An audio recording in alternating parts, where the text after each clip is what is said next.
na yung bag nga bigati ang kabsat, takder ta mangrugidem, karalag tayo ka. Ama namin Diyos, na dakilat makapangyarihan sa lahat. Ama, salamat po sa kabutihan mo sa buhay ng bawat isa. Ama, dahil kami ay na naman na yung pinadala dito, Ama, upang ikaw aming purihan at sambahin ng sama-sama, Ama.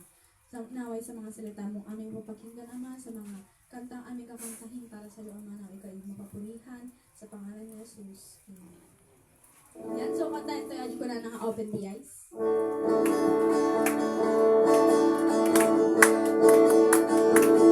the eyes of my heart, Lord. Open the eyes of my heart. I want to see you. I want to see you. Open the eyes of my heart, Lord. Open the eyes of my heart. I want to see you. I want to see you.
Una mami nga nailangit, ani tinay-tinakan ito, Ama. Ulitin mingit, kasi panagyaman mi, ken kahit at tangal daw, nga po tagigbigan ni Ama, nga naawan ka awan tibiyag mi.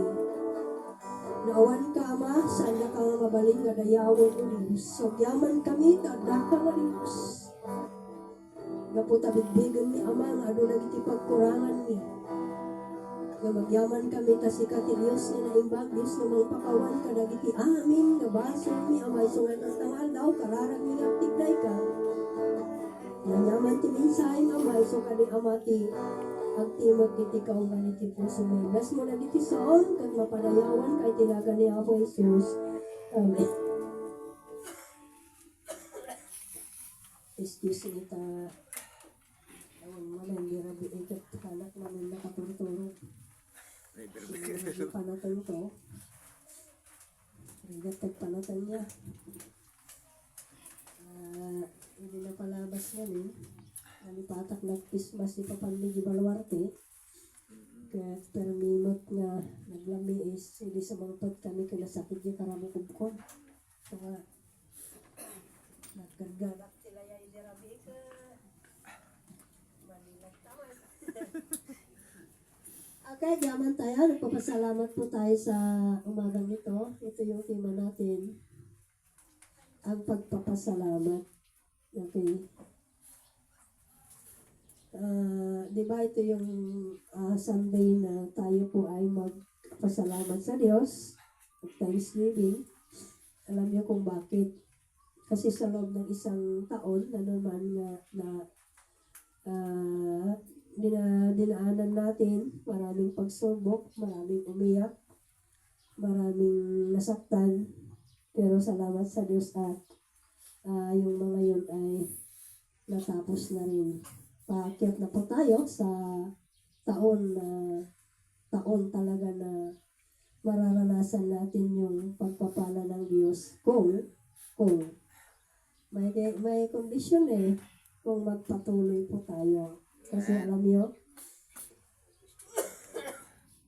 kahapon nagpunta kami kay admin, ay pinapyaw na pinakita yung programa ng Diyos. Grabe talaga ang lalim. Tapos sabi niya sa amin, ngayon na nakita niyo to, naging 1% na naman ang alam niyo. Dati 3%. Ngayon naging 1% kasi nadagdagan. Kaya grabe kasi talaga ang lalim po yung pupuntahan po natin. Kaya ang sikreto lang po dito talaga magpatuloy at mag-aral talaga ng salita ng Diyos. Kaya dito natin makikita na kung bakit po tayo nagpapasalamat sa Diyos. Kaya pupunta na po tayo sa ating teksto. Sa John 1:3, sabi niya, ang lahat ng mga bagay na ginawa sa pamamagitan niya at alinman sa lahat ng ginawa ay hindi ginawa kung wala siya. Okay. Yan ang unang verse. Mayroon pa kasi. Sabi niya dito, ang lahat ng mga bagay na ginawa sa pamamagitan niya at alinman sa lahat ng ginawa ay hindi ginawa kung wala siya. Kaya kung bakit po tayo nagpapasalamat sa Diyos, kasi wala tayong makita sa mundo kung walang Diyos. Hello? Kahit ano na nandito sa mundo, wala yung mga yan kung wala ang Diyos na gumawa. Kaya, ito yung panahon talaga na balikan natin. Yung panahon na kung wala pala ang Diyos ay wala ako. Hello? Kung wala ang Diyos, wala ang bawat isa sa atin. Kasi lahat ay galing sa Diyos. Walang ginawa ng tao. Sige nga, magtanong ako kay Kuya John. Kaya mo bang gumawa ng kahit isang buhok lang, Kuya John? Hindi. Kaya kung tignan natin, kung balikan natin ito na verse, lahat po ay ginawa ng Diyos. Kaya wala po tayong ipagmalaki. Hello? Wala kahit isa ang pwedeng magmalaki sa harapan ng Diyos kasi walang makita sa mundo kung wala ang Diyos. Sa susunod na verse. Pakibasa niyo nga. Sapagkat sa kanya nilalang ang lahat ng mga bagay sa kalangitan at sa kalupaan, na bagay na nakikita at ang mga bagay na hindi nakikita. Sakop o mga lahat ng mga bagay na sa pamagitan niya at ukol sa kanya. Okay. Kapangyarihan. Ibaba. Okay. Sabi niya doon, sapagkat sa kanya nilalang ang lahat ng mga bagay. Kaya, wala kahit sino man ang gumawa kung hindi Diyos lang. Pati nga si Satanas, ginawa ng Diyos. Amen. Hello? Kaya lang naging kaaway ng Diyos si Satanas noon, humihingi siya ng Diyos na gusto niyang siyang mamuno sa isang lugar. Pero ayaw ng Diyos. Kasi hindi pwede na dalawang mamumuno. At saka nung nakita niya si Adan, mas lalong nagalit. Bakit sabi niya, luluhod ba ako dyan? Di mas matanda ako. Mas nadagdagan yung kanyang pagka-rebelde. Kaya yung sinasabi ko kuya dyan, wala sa Bible yun ha. Wala kang makita.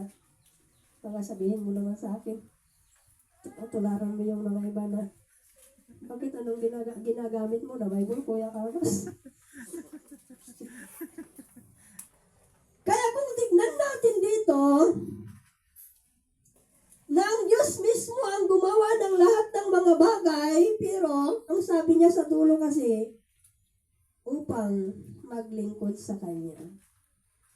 Kaya, tignan natin, sa sangkalangitan at sa Sangkalupaan. sangkalupaan. Kaya nangasawad. Iki langit, doon sa langit at dito sa lupa, lahat po yan ay ginawa ng Diyos. Lalong-lalo na yung kwininto ng ating admin kahapon, na yung mga panalangin pala may harang sa first na langit, second na langit, andun po yung awayan pala. At saka yun, doon pala yung talagang may naghaharang sa mga panalangin. Pero ang sabi niya, ang panalangin kasi yung matuwid, tagos-tagos kahit walang harang. Kaya, pero doon sa first na langit pala, andun yung mga awayan ng mga demonyo. Talagang doon pala yung grabe at saka yung sikan na langit. Andun. Pinipigilan nila yung panalangin ng bawat isa sa atin. Pinipigilan nila yung kasagutan ng panalangin natin. Kaya kung nagkasala daw tayo, ay hindi pwede. Yan ang ikikilim na. Hindi ka rapat-rapat na sasagutin mo yung panalangin niya kasi nagkasala. Yun ang ginagawa ng demonyo. Kaya, ang hirap pala. Kasi, kahit konting kasalanan lang,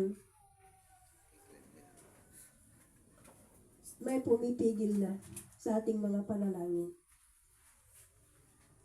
Kaya, dito natin makikita, Sangkalupaan. Sangkalupaan. Sangkalupaan.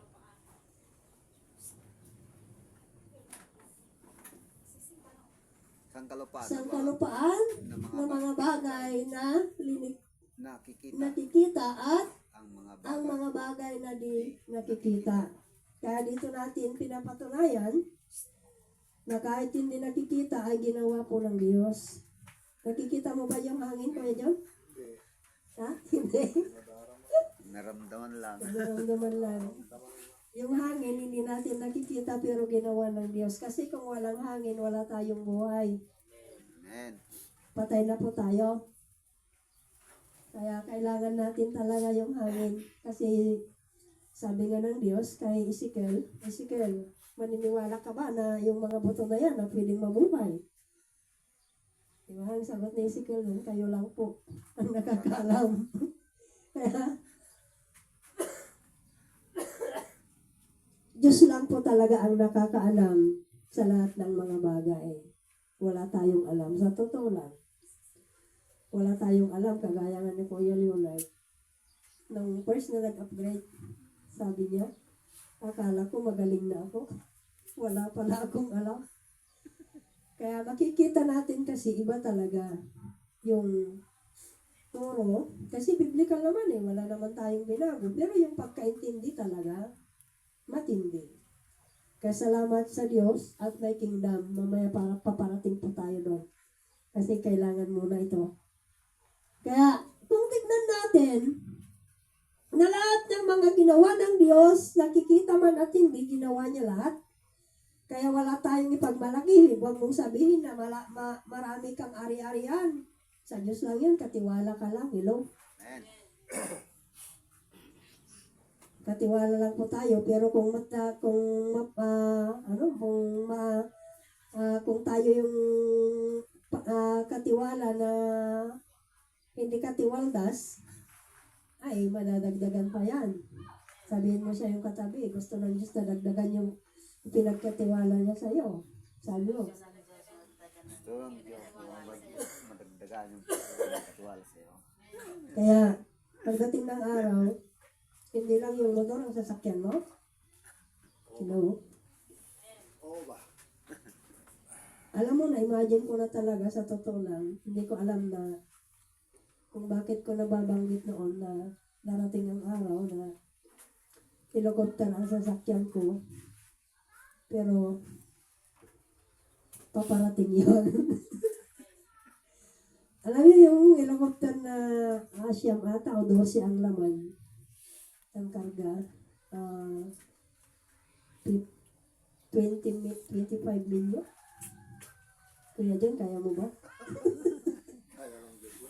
Ay, kaya talaga ng Diyos. Pero sa atin, hindi natin kaya. Pero ang Diyos, kaya niya. Walang imposible sa Kaya, kanya. kaya, alam mo, sabi ko nga kay Mrs. nung isang araw, darating ang araw, pupunta lang po tayo sa Hong Kong na kumain. Ha? Bakit? Kasi kung nagbibigay talaga ng Diyos, walang mahirap. Sa totoo lang, gusto ng Diyos ay paranas talaga yung buhay na kasiya-siya, sabi niya doon Kaya, pagdating ng araw, ang hinanap lang kasi ng Diyos talaga, pupunta po tayo doon mamaya. Hindi ko muna babanggitin. Kaya sa susunod, maging mga luklukan, o mga pagsakop, o mga pamunuan, o mga kapangyarihan. Lahat yan, ginawa ng Diyos. Kaya dapat walang ipagmalaki si Presidente. Hello? Walang ipagmalaki sana yung mga senador kahit sila mismo wala. Sana. Pero nagmalaki po sila, naging gahaman sa pera, gahaman sa posisyon, kaya ayaw nilang bumaba. Kahit pumatay sila, kahit magnakaw sila. Hindi lang yon, hanggang sa baba siguro. Kaya lang, kahirap naman nabanggitin natin. Kasi wala naman po tayong patunay. Kaya lahat ng nasa luklukan, kalooban po ng Diyos, hindi kagaya yung kapatid ko, na si Presidente na digong daw noon ay si Satanas ang naglagay na naging Presidente. Hindi pwede.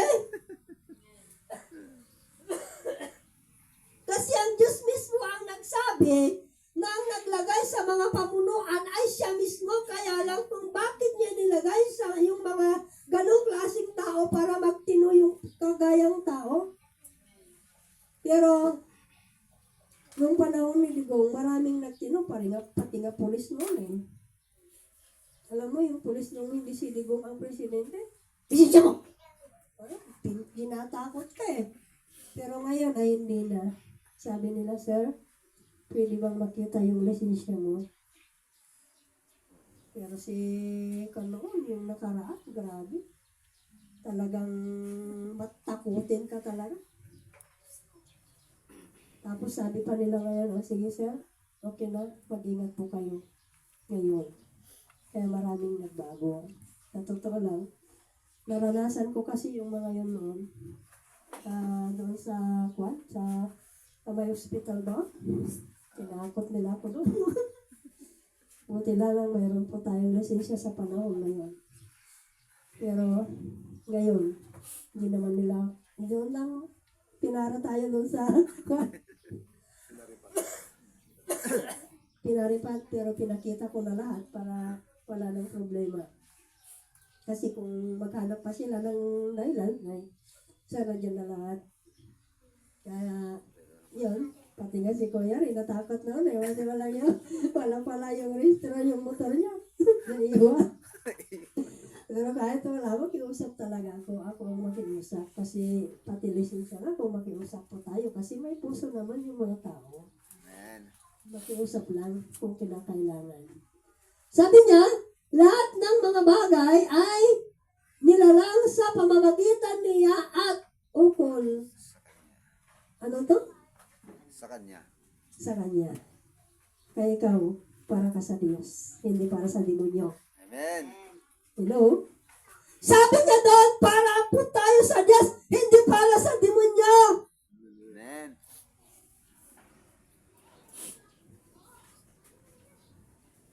Kaya kung pag-isipan natin ito, kasi ito yung mga verse talaga na paborito ko eh. At saka may verse pa na paborito ko talaga, kasi yung una na itinanim ko sa aking puso nung bago pa lang ako na Kristiyano, yung 1 Corinthians ata yun, chapter 1 verse 27, kung hindi ako magkamali, na sinabi niya yun, na pinili ng Diyos yung mga walang alam. Kaya darating ang araw na yung mga walang alam talaga ang gagamitin ng Diyos. Ito na yung panahon. Kasi sa kingdom, walang magaling po dito. Amen. Hello, Kuya John. Walang magaling dito. Walang reverend dito. Walang doktor dito. Walang bishop dito. Hindi kagaya yung mga relihiyon. May bishop sila, may doktor sila. Ano pa? Kuya John? Ang dami yun, oh. Pero sa kingdom, wala po lahat ng mga yan. Hindi natin kailangan yung doctorate. Hindi natin kailangan yung bishop. Hindi natin kailangan yung reverend dito. Ang kailangan natin yung tapat na anak ng Diyos. Amen. Kasi sa ngayon po, sabi nga ni Daddy Sam na yung iba ay talagang binabayaran para maging bishop po sila. Binabayaran po nila, nagbabayad sila ng 15,000, maging bishop lang, maging kwan lang. Yung mga iba, magbabayad ng 10,000. Pero sa atin, walang bayaran dito. Asan, hindi lang natin kailangan? Bakit kailangan mo bang maging reverend? Brother? Di na. Gusto mo? Di na. Hindi na. Sa akin, wala na. Yung nalalaman ko dito, nakukuntunto na ako. Kahit manatili na lang ako nasa baba, ayaw ko nang umakyat sa taas. Pero sa taas ng karya ng Diyos ay umakyat tayo. Pero sa baba, sa mundo, kahit wala po tayong posisyon, okay lang. Pupunta nga po tayo sa mga points natin. Bago natin pumunta sa kwan. Pakibasa nyo nga. Bakit po tayo magpapasalamat sa Diyos? Galing sa kanyang buhay mo, galing sa kanyang trabaho mo, ari-arian mo, asawa mo, BF mo, at lahat nakikita mo. Okay. Lahat yan galing po sa Diyos. Kaya lang, yung BF at saka BF, tignan natin kung galing talaga sa Diyos yan. Kasi, sabi nga ni Admin, lahat ng tinawag ng Diyos, bibigyan ni Satanas ng asawa na maging balakid po nila. Kaya tayo na taga-kingdom, mag-ingat po tayo, kayong mga dalaga. Kasi, kung naglagay ng demonyo ng asawa nyo na yun ang dahilan para hindi kayo mapaglingkod sa Diyos, sayang. Sayang yung talento mo, sayang yung buhay mo, lahat masasayang lahat. Walang silbi. Kaya nga si Pastor, ano yung kasama natin sa kabatuan? Rene. Pastor Rene, sabi niya, nung bago ako na born again, kahit maghiwalay ako sa ama, ang maghiwalay kami na mag-asawa, kung siya ang maging balakid ko sa paglilingkod, sa ngayon, mas Lalo. lalo na. Kasi maging balakid niya ang kanyang asawa, pero pag-pray natin na lahat ng taga-kingdom, kaya habang may panahon pa, kung hindi taga-kingdom, ang maging boyfriend niyo, girlfriend, iwasan niyo muna. Manalangin muna kayo sa Diyos. Ama, sabi niyo, ito ba?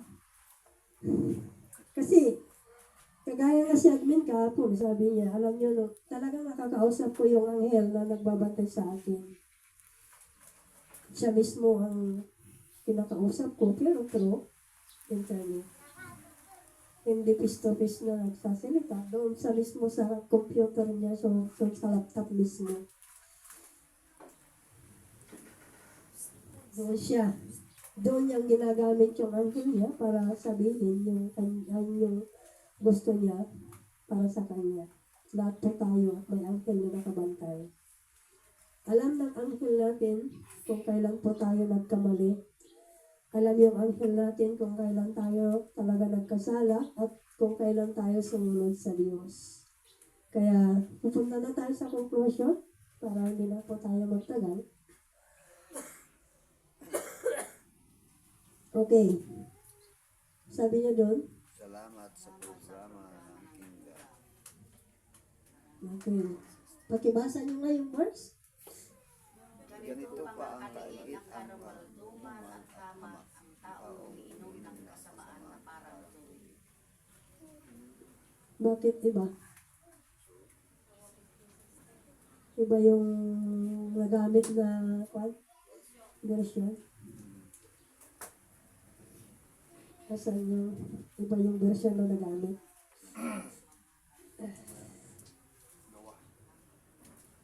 Iba yung version na nagamit lang. Mas maliwanag kasi doon sa iba. Kung sabi niya doon, babalik ako para ayusin ko yung templo na nasira. Oh.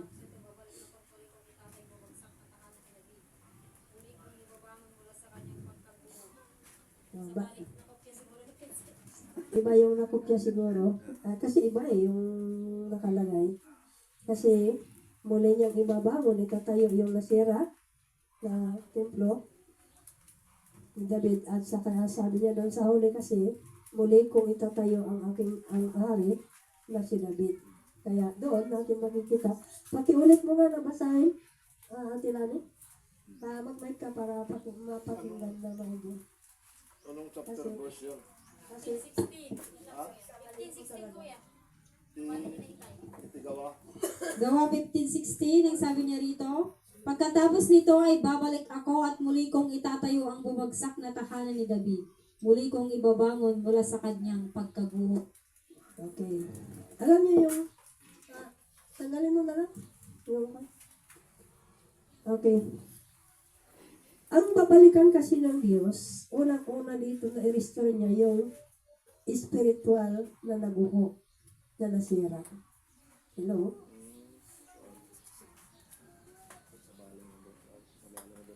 Dalawa kasi yung itatayo ng Diyos eh. Unang-una na gusto niyang ayusin yung relasyon ng tao at sa Diyos. Yung spiritual. Kaya yung conclusion natin, nagkamali lang ang ating dalaga dito na nag-type. Siyempre, hindi ko chinik kasi, kaya nagkamali. Wala namang problema doon. Lahat man naman tayo nagkakamali. At buti na lang mayroon po tayong mga Bible na nagsasabi at tunay na muli ang Diyos na itatayo niya ang nabuko na tarian ni David. Alam niyo, ito yung conclusion natin kung bakit po tayo nagpapasalamat sa Diyos ngayon po. Alam niyo yung panahon ni Noah, ang programa kasi ng Diyos ng panahon ni Noah ay yung arka. Ang panahon na ang Panginoong Hesus para magligtas. Yun Yan ang programa ng Diyos kung bakit pumunta ang Panginoong Hesus para maligtas ang tao. Ngayon naman, ang programa ng Diyos para ayusin yung nasira na kaharian. At ito na yun. Hello.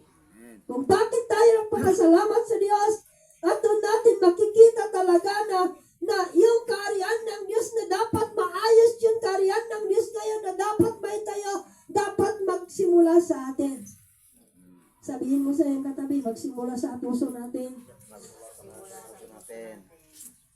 Kasi kung ang hari sa ating puso ay si Kristo, ang Diyos, ay maging masunurin po tayo. At ipaglaban natin yung totoo. Hello? Alam niyo, yung history sa aming mga nabasa, na yung 7 na anak, at saka yung mother, sabi nila, kausapin mo yung anak mo. Natalikuran nila yung kanilang pananampalataya at kumain sila sa karni ng baboy para maging maayos ang kanilang mga buhay. Kasi yun noon ang programa ng hari noon. Napakainin talaga yung bawal sa mga Israelita noon ay yun ang gusto yung pakain yung hari. Pero alam niya yung anak noon, sabi niya, mamatay man ako, kaya akong buhayin ng Diyos na pinaniniwalaan ko. Tayo, may simple lang kung minsan. Hello? Di ba?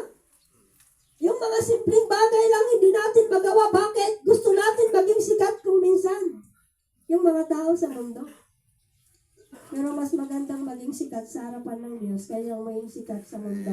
Sabihin mo sa iyong katabi. Amen. Kaysa tao.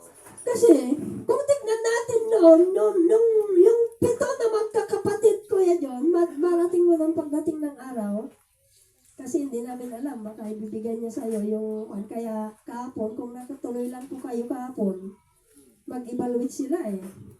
Tatawag sana sila, pero siguro mamaya na lang po. Pagkatapos ng service po natin, kainan, kasi nanonood po sila ngayon sa preaching doon sa kabila. Kaya dito natin makikita, salamat at may programa ngayon ng Diyos. Ang gusto ng Diyos, ayusin niya yung buhay natin. Ayusin niya yung relasyon natin na nasira talaga, sinira ng demonyo, sinira ng kaaway.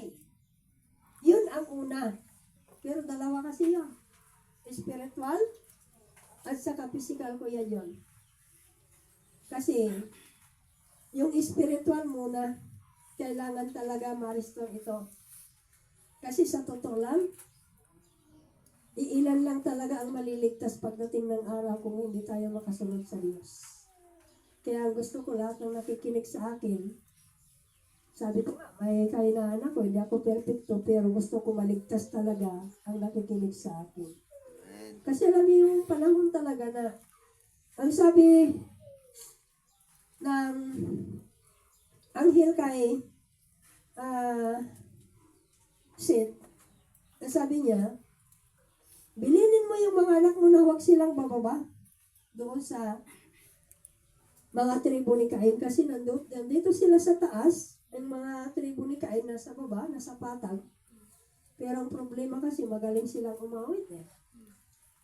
Doon sila, pumunta sila sa panang bundok. Nagkanta-kanta po sila, nag-concert sila doon. Nalinlang yung mga anak ni Seth, kaya bumaba. Kaya ang alam niyong mga iba, kung magaling tumalon, yun na yun. Magaling kumanta, ligtas na yun. Pero hindi po yun ang basihan ng Diyos. Ang puso ng tao ang basihan ng Diyos. Kaya magaling ka man na tumalon o hindi, walang problema doon. Pero salamat sa mga nabigyan ng magaling na boses talaga, yung maganda, at kinagamit nila sa Diyos, tama naman po yun. Pero kung gawin ang tao yung pagmalaki niya yung mga ganon, ay wala. Kaya lahat po tayo nagpapasalamat po sa Diyos dahil mayroon na talaga yung kingdom. Kaya ang hinahanap ngayon ng Diyos, alam mo kaya John? Ang hinahanap ng Diyos ngayon, yung kaya mong ipaglaban talaga, siya mismo. Na kahit mawala ang lahat, siya lang ang matira. Kaya nga, kung minsan, sinasabi ko nga kay Princess na, anuin mo yan? Basura lang yan. Kung nakisali-sali ka dyan na kung ano-ano, dapat ipaglaban natin yung tama. Hello. Kayo na mga estudyante, huwag na kayo makisali sa mga sayaw-sayaw. Kasi pati laro nga, ginamit ng Diablo yan, kaaway. Lahat ng klaseng laro. Ang pakana dyan, kaaway, hindi Diyos. Kung alam nyo lang yung totoo. Gumawa ng kaaway ng mga laro para manin lang yung mga tao. Na imbis na magpuri sila sa Diyos, maglaro na lang po. Yun ang ginawa ng demonyo. Kaya salamat sa araw na to na sana naisipin natin na ipaglaban natin yung Diyos na pinanampalatayanan natin. Ipaglaban natin yung batas ng Diyos. Ipaglaban natin yung karapatan natin na bilang anak ng Diyos. Anuhin mo naman maging sikat sa school. Maging magaling sa school. Pero basura naman sa sarapan ng Diyos. Walang silbi yan. Kahit ikaw yung pinakabubo sa school. Pero ang anak ng Diyos hindi naman ganon. Magaling po ang mga anak ng Diyos. Lalong-lalo na kung makiusap sila sa Diyos. Kahit anong mangyari. Kasi yun ang pangako ng Diyos. Hindi niya pamabayaan yung mga anak niya kung sumunod lang. Kaya sabihin mo sa iyong katabi, sumunod lang po tayo. Sumunod tayo. Ipaglaban natin Laban natin. ang tama. Kaya sa totoo lang, kung minsan ang hirap ang maging ama talaga kung minsan na ang gusto natin kasi ng mga magulang, darating ang araw na yung mga anak natin ay sila ang tatanggap ng magagandang pagpapala. Kaya gusto natin talaga sumunod. Alam niyo yung pakiramdam ng mga magulang na ganun. Kasi ako wala akong anak. Pero sa totoo lang nararamdaman ko yung mga yun. Nasabi ko nga ngayon sa Diyos. Gusto ko talaga yung mga ibinigay mo sa amin, naging maayos ang buhay nila pagdating ng araw. Na kasi marami akong nababasa na ang matuwid o sumusunod na anak ay bibigyan ng Diyos ng asawa na talagang kaaya-aya sa harapan ng Diyos. Kaya lahat po tayo, dapat natin ipaglaban. Kung ipaglaban natin, ang paglilingkod natin sa Diyos, wala nang mag-a-absent. Hello. Hello. Amen! Amen!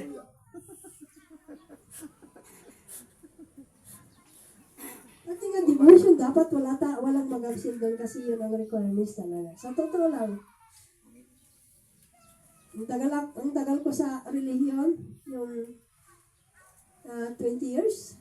Sabihin na lang natin na 20 years. Kasi bumagsak ang grupo na kinasaniban natin na naging kagaya din ng relihiyon ngayon na wala nang pagkaiba. Kaya salamat na lang sa Diyos. At ito na yung panahon talaga na gumawa ng Diyos ng paraan para aangat po tayo. Sabihin mo sa iyo katabi, gusto ng Diyos na aangat ka. Gusto ng Diyos na harap ka. Sa pananampalataya ang una. Pananampalataya una. Hallelujah.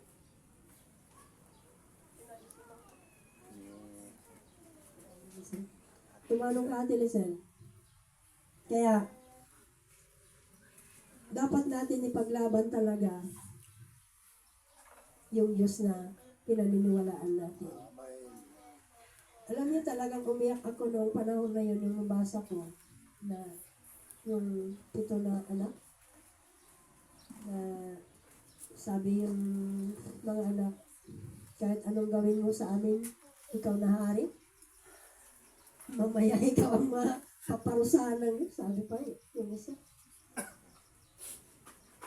Mamatay man kami, pero muli kaming bubuhayin ng Diyos. Kung ganun ang prinsipyo natin, walang mahirap. Sa totoo lang po. Kaya, alam mo yung iyak ko noon, sabi ko, bakit wala sa Bible ito? Kung nasa Bible, sana ito. Pero yung Bible namin, kuya yun, andun na yung iba. Kasi may isilin ng ating admin na ginagamit na natin ngayon, na Bible talaga na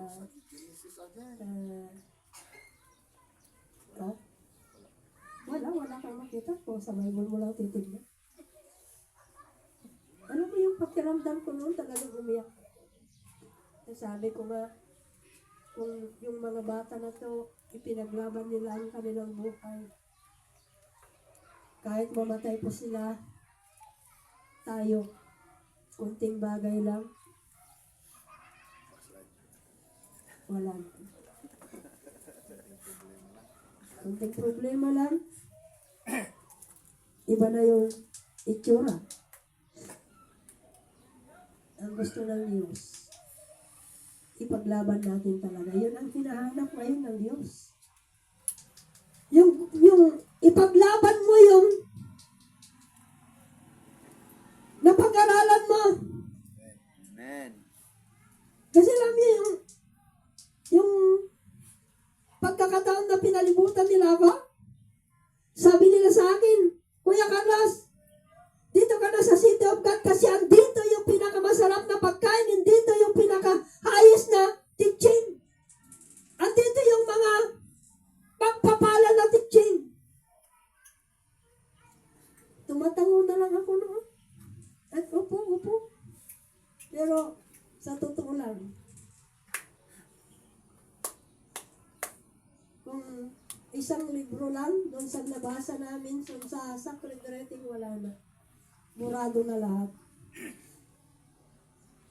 Pero salamat sa Diyos, lalong-lalo na nga kahapon, sabi ko, dinagdagan ng ating admin yung pinakita sa amin. Tapos sabi niya nung huli, alam mo yung ngayon na nakita niyo to, 1% na lang ang alam niyo. Alam mo yung 100%? Tapos naging 1%? Parang ang hirap paniwalaan. Pero totoo po. Kasi alam niyo yung gagawin ng Diyos, ng ganda. Alam niyo, darating ang araw na makita natin lahat yan.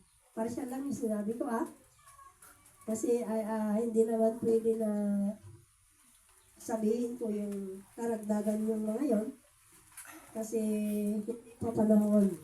Pero sabi ko nga, ipaglaban natin ang kingdom ng Diyos. Kasi ito ngayon yung babalikan niya. Kaya nagpapasalamat po tayo sa Diyos sa Sunday ito. Kasi sabi ko nga, kung wala ang Diyos, wala ang lahat. Kung wala ang Diyos, balikan nga natin yung points na 1 to 6 ba yun?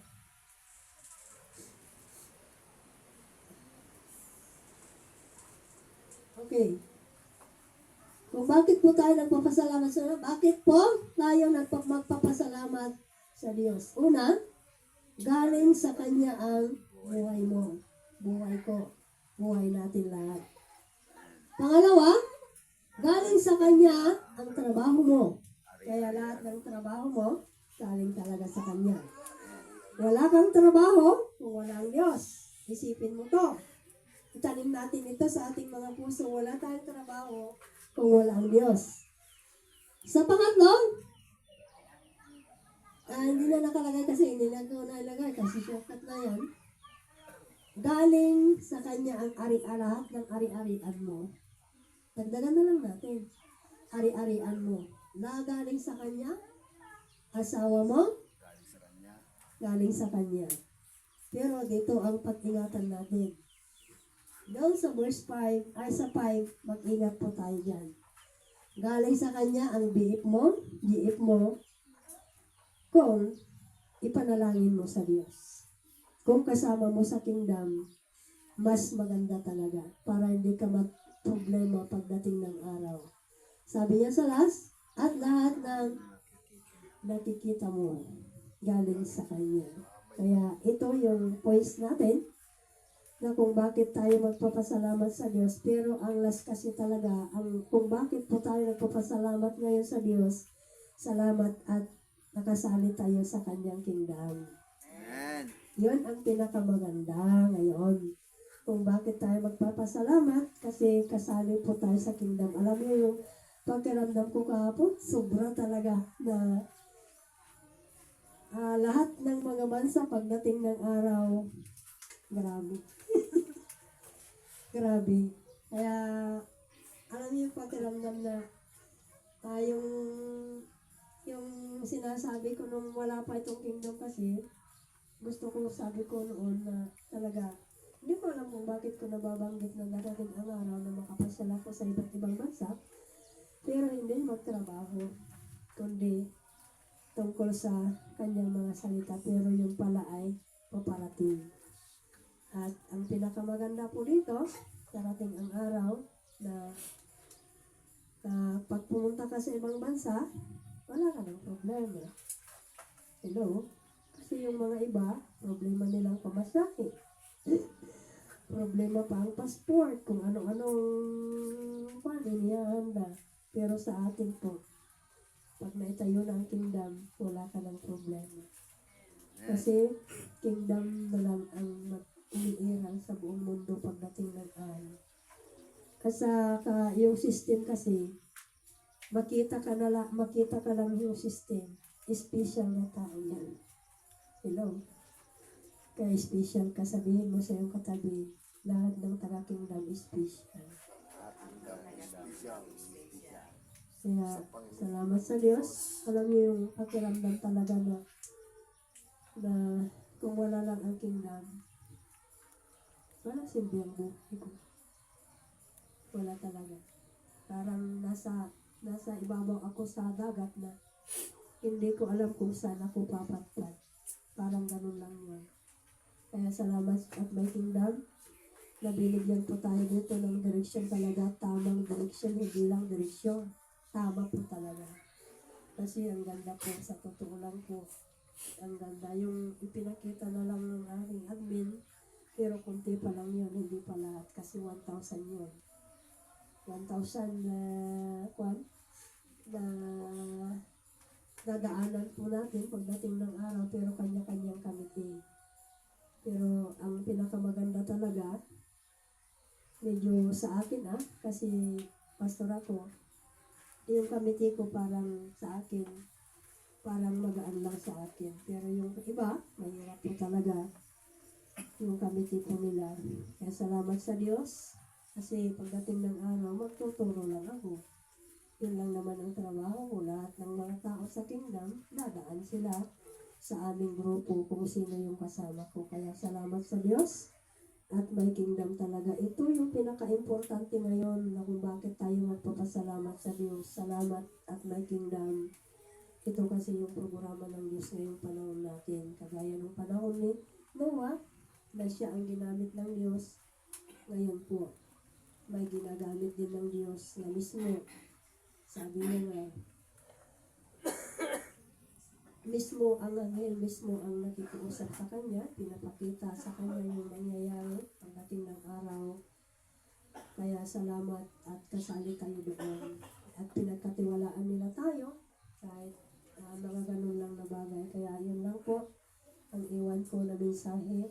Pero ang pinakamatindi dito na mensahe talaga, ipaglaban mo talaga yung totoo. Amen. At saka, ngayon po, sabihin natin, paglaban natin na hindi ako pwedeng pigilan ni Satanas na mag-abstain. Yan po. Kasi kung binigyan natin talaga ang kaaway ng panahon, ay sabi niya, susunod at mag-absent ka na naman. Parang ganun ang nangyayari. Kaya pagdating ng araw, wala na tayong laban. Kasi hawak na ang demonyo ang buhay natin kung hayaan lang po natin siya. Kaya lahat, kayong mga estudyante, ipaglaban nyo talaga. Kasi nakaiiyak naman, nakalulungkot naman na pagdating ng araw na hindi kayo kasali sa kingdom. Kasi ang hirap po. Ang hirap talaga. Kaya ito lang po ang iwan ko sa bawat isa sa atin na ipaglaban natin talaga yung programa ng Diyos. Tumayo po tayo. Hallelujah, Jesus, hallelujah. Ama, nagpapasalamat po kami sa umagang ito, Ama, sa iyong mga mensahe sa bawat isa sa amin. Ama, hindi man namin kaya kasi kung minsan mahina po kami. Kaya ang hiling ko, Ama, sa iyo sa umagang ito na bigyan mo kami ng espiritu talaga na kaya namin ipaglaban yung totoo. Kaya namin ipaglaban yung programa mo. Kaya namin ipaglaban, Ama, yung buhay namin para maglingkod lang sa iyo, Ama. Ama, hinihiling ko sa umagang ito na pagpalain mo ang bawat isa sa amin. Na huwag mo nang hayaan na ang buhay namin ay pakialaman pa ng demonyo. Kundi, Ama, tulungan mo kami para lahat po ng kaaway, lahat po ng gawa ng diablo ay mapagtagumpayan po namin, Ama. Kaya pagpalain mo ang bawat pamilya, bawat isa sa amin na maranasan namin sa 2026 yung nakakaiba na pagpapala mo ang bawat isa sa amin na darating ang araw, Ama, na lahat ng mga ari-arian ng bawat isa sa amin ay dadagdagan mo pa. Maging katiwala po kami sa iyong mga pagpapala, Ama. Kaya pagpalain mo ang bawat pamilya, bawat isa sa amin, lahat na nandito, Ama, mula sa pinakamatanda hanggang sa pinakabata, maranasan namin yung pagpapala na gagawin mo sa bawat isa sa amin, Ama. Salamat sa umagang ito, sa pangalan ng Panginoong Hesus. Amen.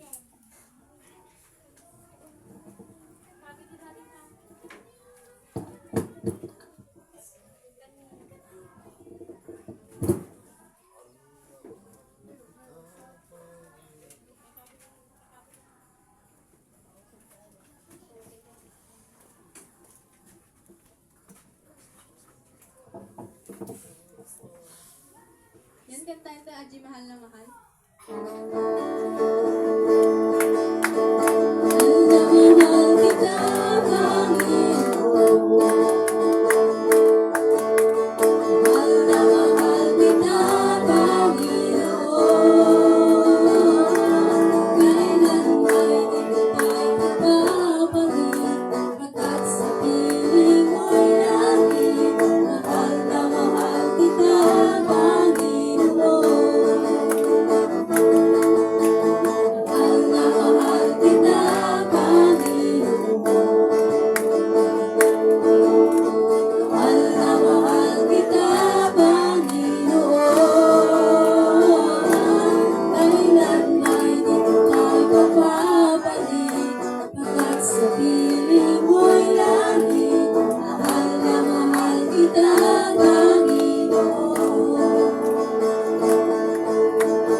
Testimony ka kapsa, tayo na nag-testimony. Ako tayo, kakapsa. Ang pagtugawin na kami tayo. Kaya magtatadar, di ba ba yung ito? Yura kami ni Commander. Sino kaya nag-testimony? Okay, kaya okay, testimony yung nagkanta. Kaya nag-testimony. Ay, pakiala tayo, nag-iisa pala tayo, no? Ganda ma? Dadji ko ta ko ay nagan yung naramit ko. Nagan yung kini Jaisa. Duro ka man yung nagan mo. Kaso gawa na kargame. Nagadulo naman. Naku, nung gawin natin, magbagawa. Okay. Datang big tinapay. Kasupay ah. Awat nag-testimony? Doon, mamaya daw. Ito na, ito na mo. Ito, naging isang sagot tayo karoon. Hindi yung testimony.